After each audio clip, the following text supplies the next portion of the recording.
Dans cette vidéo interactive, nous allons analyser le problème qui présente des relations additives et multiplicatives. Je dois empaqueter un nombre de petits pains. Si je les place par 3, j'aurai besoin de 8 paquets de plus que si je les place par 5. Combien de pains ai-je? Je vous invite maintenant à analyser ce problème pour trouver toutes les relations décrites.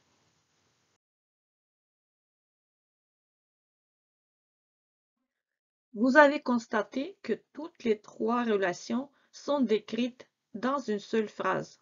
Si je les place par 3, j'aurai besoin de 8 paquets de plus que si je les place par 5. Cette première partie de la phrase décrit une relation multiplicative de mesure. Effectivement, si on mesure l'ensemble de petits pains par groupe de 3, on trouve le nombre de petits paquets dont on a besoin. La dernière partie de la phrase décrit une relation similaire. Si on mesure l'ensemble des pains par 5, on trouve le nombre de grands paquets dont on a besoin dans ce cas. Finalement, la phrase complète nous indique une relation additive de comparaison. On compare le nombre de petits paquets et le nombre de grands paquets pour constater l'écart de 8 paquets.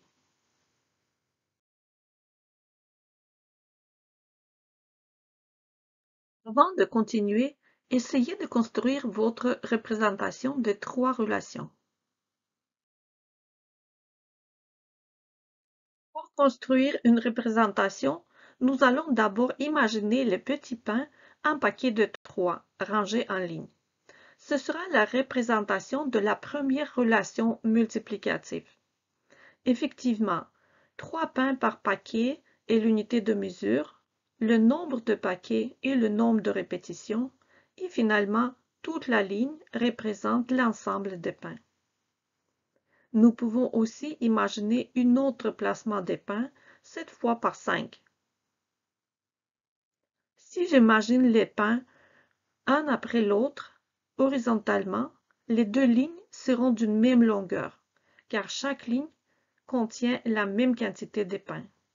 Cette façon, je ne vois pas la différence de 8 paquets décrite dans le texte. Pour améliorer ma représentation, je peux placer les pains dans les paquets verticalement. Maintenant, mes lignes, mais plutôt les bandes, sont de largeur différente, mais je vois l'écart entre le nombre de paquets car la longueur de chaque ligne correspond au nombre de paquets plutôt qu'au nombre de pains. Voici une représentation plus claire. Nous pouvons aussi ajouter une représentation du fait que 5 pains est 2 de plus que 3 pains. Cette relation de comparaison n'est pas décrite dans le texte directement, mais on peut en devenir l'existence quand même.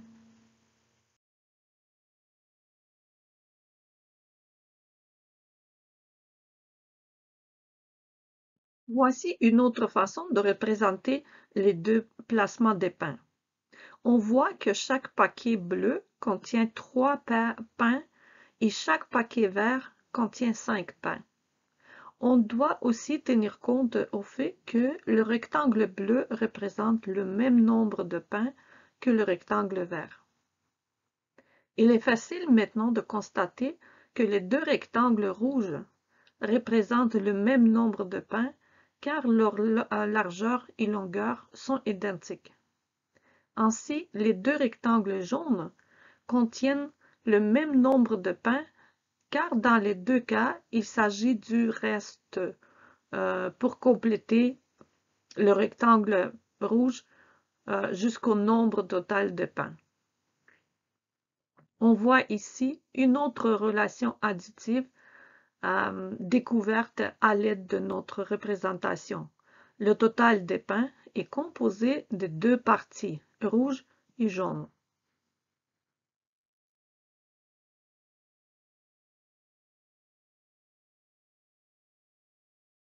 Vous êtes prête maintenant à construire une solution arithmétique à ce problème. Voici une démarche arithmétique possible. Pour commencer, nous allons établir formellement qu'un paquet de 5 contient 2 pains de plus qu'un paquet de 3. En observant la partie jaune du rectangle bleu, nous constatons qu'il est possible de connaître la quantité de pains représentés, car il s'agit de 8 paquets de 3 pains chacun. Cette partie contient alors 24 petits pains. Comme nous avons déjà démontré sur le diapo précédent, la partie jaune du rectangle vert doit contenir une même quantité que la partie jaune du rectangle bleu. On peut interpréter cette partie comme deux rangées identiques. La longueur de chaque rangée correspond au nombre de paquets verts ou paquets de 5. On peut alors calculer que le nombre de paquets verts est 12. D'ici, c'est facile à calculer le nombre total de pains, car chaque paquet vert contient 5 petits pains. Et finalement, la réponse, il y a 60 petits pains au total.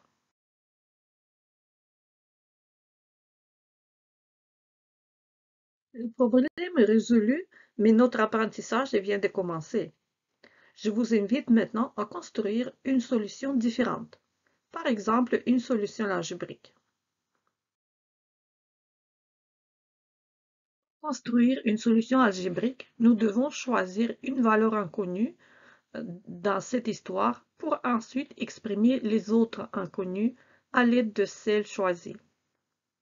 Soit notre x, le nombre de paquets de 3 pains.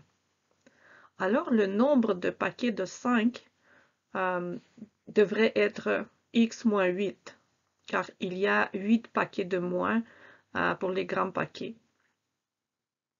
Donc, 3 fois x, ce qui est la quantité de pain au total, doit être égal à 5 fois x moins 8. Pour résoudre cette équation, il faut d'abord ouvrir les parenthèses. Ensuite, nous pouvons enlever 3x de deux côtés et par la suite ajouter 40 de deux côtés. Finalement, nous pouvons diviser les deux côtés par 2 pour trouver que le nombre de paquets de 3, de petits paquets, est égal à 20. Donc, le nombre de pains au total est 20 fois 3 ou 60.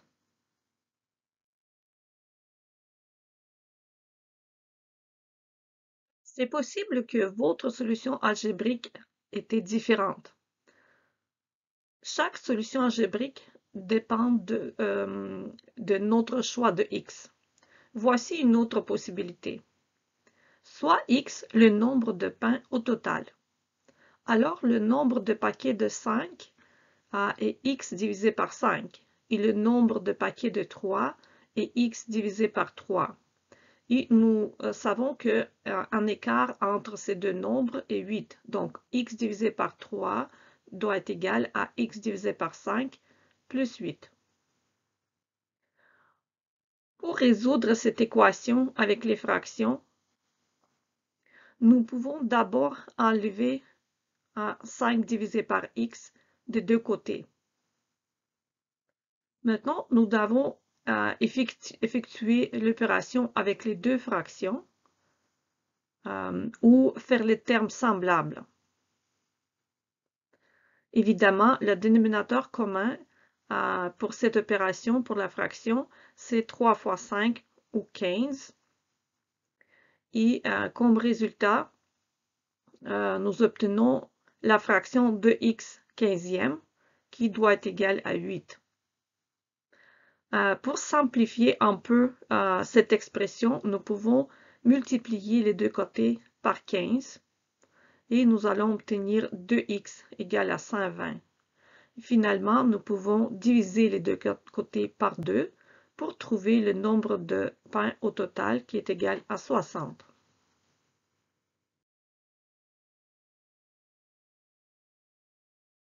Avez-vous essayé de résoudre ce problème directement en analysant les nombres connus? Essayez maintenant de trouver une solution qui n'est pas ni arithmétique ni algébrique.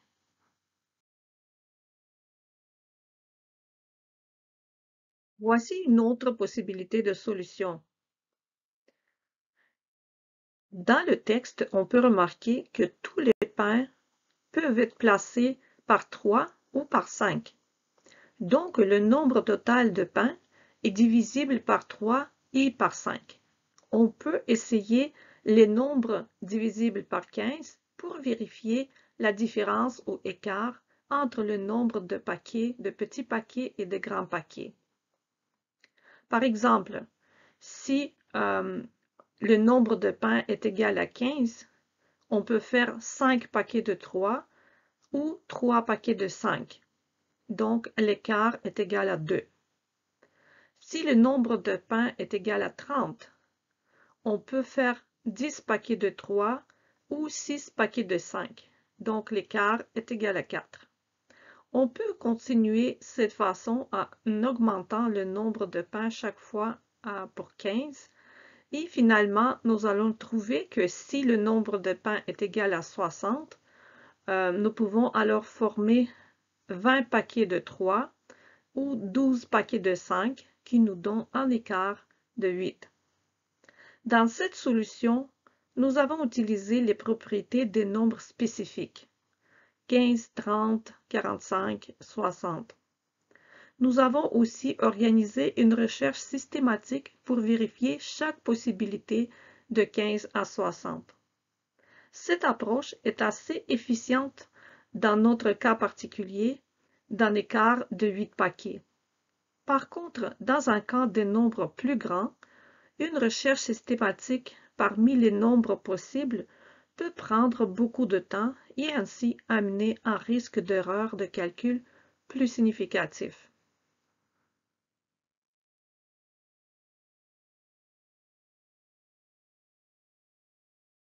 Bravo! Nous avons analysé le problème et nous avons créé 4 solutions différentes pour ce problème. Si vous avez réussi à construire une ou deux autres solutions, je vous invite à les partager à un groupe.